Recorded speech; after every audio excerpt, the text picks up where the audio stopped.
WWE SmackDown on Fox will be in Miami on Friday, March 4th at the FTX Arena.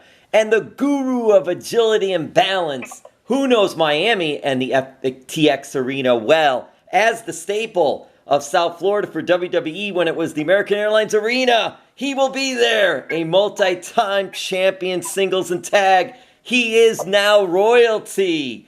Thank you, Sir Kofi Kingston. What is it like coming to Miami in South Florida? Oh, man, I love Miami. I love everything about Miami. I love the weather. I love the vibe. I love how cool everybody is. My college roommate was from Miami, and I used to live in Tampa and think about Miami. So I can't wait. To go to Miami again. It's always dope. So we're looking forward to the energy that you guys bring to SmackDown, and it's going to be a great show.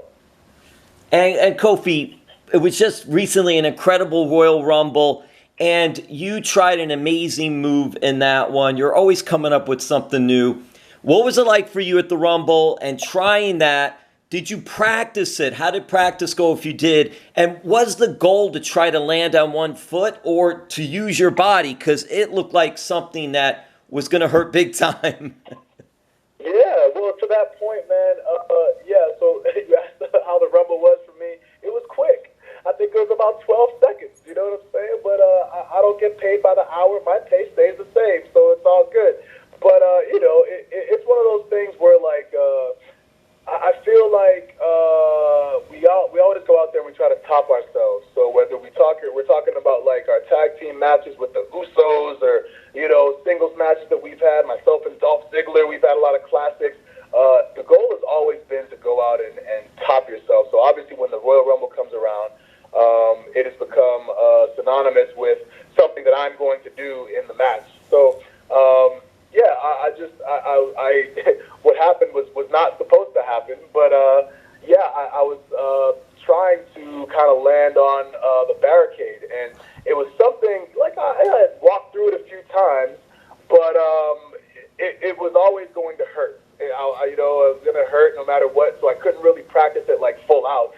But when I did it, I think that I jumped like too high, which has never usually been a problem. I should have jumped like further out. But it's okay, man. Like a lot of people online, like I told them, I said that it actually was kind of exciting because I feel like anything that you do in life, when you fail at your goal and you fail at doing what you're trying to do, that's when the biggest like growth happens. That's when you learn about yourself. You put yourself out there, and whether it be rejection or failure, you go through all these emotions. But the result of it is that you want to improve and you want to do better for the next time. So I can't wait till next year's Rumble because I already have like a bunch of different ideas. Normally, I wait till like the day of or like the week of to think of something to do. But ironically, after having that like failed attempt, my mind has been flooded with like 3 to 4 to 5 different ideas already for next year. So it's all good, man. It's all good. It's a lesson again in like putting yourself out there, and most importantly, what I'm trying to emphasize to people is not being afraid to fail. If you want to do something that's epic and something that's cool, something that's fulfilling, there's going to be a level of risk, and that risk is that you won't do it. And unfortunately, this time at the Rumble, I didn't quite make it, but it'll always be next year, so it's all good. Oh, you've had so many successes over time, and that move that you tried was, again, it was just amazing. I mean, A for effort. It looked just so difficult. It was like, and you could tell everybody was just like, no, come on. It just didn't make it. Everyone was on your side with that. It was, even though, like you said, it was something that failed, but it turned into a positive.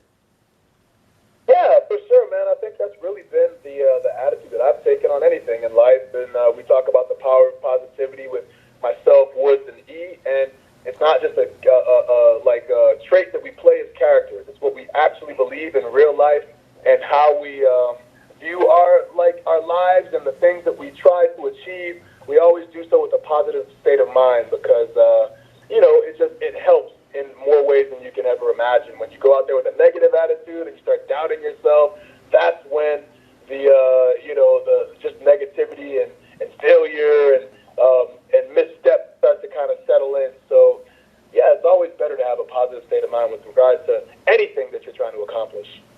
Well, speaking of positivity, it's a positive to have Big E back on SmackDown, your brother returning. What is it like with Big E and seeing the both of you here in Miami? It's going to be awesome, man. It has been awesome just to be reconnected with my brother on the road. You kind of forget, like, how long that it's been since we've even traveled together. Obviously, you had, like, the pandemic year where nobody was really traveling, but us being on different shows for the past, like, couple years, it's been different, you know? You feel like there's a piece of you that's missing, and I've been lucky that when we got drafted, when we got split, that I was with Woods. So at least I had somebody to kind of, like, go back and forth with, you know, to travel with, to be in the ring with and have fun with. He's been doing it by himself for the past 2 years. And, you know, he's done a great job and really kind of earned his keep, and he made an incredible champion. And it was awesome to see. But I will say that now that he and I are back together, it just feels right. It feels right. It feels good. I look forward to going to work every day and having it not feel like work. It's going to be me and him just out there having fun. So, and we can't wait till Woods gets back. He ended up getting hurt a little while ago, but hopefully he'll be back soon. And when he does, it's going to be all three of us on the same brand at the same time, something that we haven't experienced and the WWE Universe hasn't experienced in a long time. So we're looking forward to that too. Well, the New Day and the Usos, that's money right there. Just the chemistry you all have is just extraordinary. What is it like, the tag division, and just being a part of all that? Yeah, the Usos are incredible. Their energy is amazing. They have the same mindset when they approach a match as we do. So that's why it's always easy to deliver. We're always on the same page. Our timing is always on. They're looking to steal the show and have everyone talk about them. We're looking to steal the show and have everyone talk about us. So we always come up with ideas that kind of top the last ones, and it's been just amazing to work with those guys and to see their growth over the past, like, 3, 4, 5 years. It's been awesome seeing them, you know, go from traditional, like, Samoan, like, dances and chants and bringing the Samoan culture out there, and then taking the face paint off and becoming more themselves, but also embodying that Samoan culture. And now seeing them with Roman Reigns at the head of the table and the bloodline, it's just been an amazing development for them. And they're just so amazingly talented on the mic, in the ring, you know, just with regard to the business. So I feel like we're lucky to be able to go toe-to-toe with those guys and to learn from those guys every time we get in the ring. And the benefit is that, like, the members of the WWE Universe get to see an amazing match every single time that we lock up. So, yeah, it's something that we look forward to, and something that anytime we see that we're lined up against them on the opposite side of the ring, we know it's going to be a banger for sure. And it's always a banger when you all come down to Miami, and this is going to be another big event. Hey, I'm curious. We're going to wrap this up. Couple quick questions more. How is the King doing? You mentioned him. And has Big E been knighted yet? Big E has not officially been knighted, although he's always been a member of the kingdom, you know. But we'll have to cross all those bridges when they come and when we get together, and we'll figure it all out. But, yeah, Woods is doing great. He's on the mend. He didn't need surgery, but he had tore a muscle in his calf. I don't remember exactly which muscle it is, but it's getting better, and he's doing well. We actually saw him at the Royal Rumble. He was doing some UpUpDownDown stuff, so we got to lay eyes on him, and he's doing great. He's in great spirits, and he's looking forward to being back. He's doing his thing over there on G4 TV, just hosting video games, stuff like he was meant to do. So he's no doubt keeping busy, but hopefully we see him back in the ring sooner than later. Oh, and a good segue, because you've won so many championships, and what a career you are having and continue to have. How do you rank being the UpUpDownDown champion in your career? It's right up there with the WWE Championship, I'll be honest, man, because we get so deeply into video games. For me, growing up, I was all about WWE and video games. I told people I was either going to be a professional video game player or a WWE superstar. And luckily, with the UpUpDownDown channel, I've gotten to do a little bit of both, you know? So, yeah, we seriously compete in video games, and we've been doing that for a long time. Even before Woods and E were signed on the roster, everyone used to have PSPs, and we would play Madden with each other and, just fight for that top spot and the bragging rights that come with being the Madden King and being the king of WWE 2K or whatever the game that we're playing. You have a lot of gamers out there. So when you got the UpUpDownDown championship, Woods made it official and he created that title. It's like, it feels very real, man, because we put a lot of effort into the games that we play, and we try to be good at them, and just to have the bragging rights and to stroll around the locker room, with the chest puffed out and the title shining, it's a really good feeling. So it's up there, man.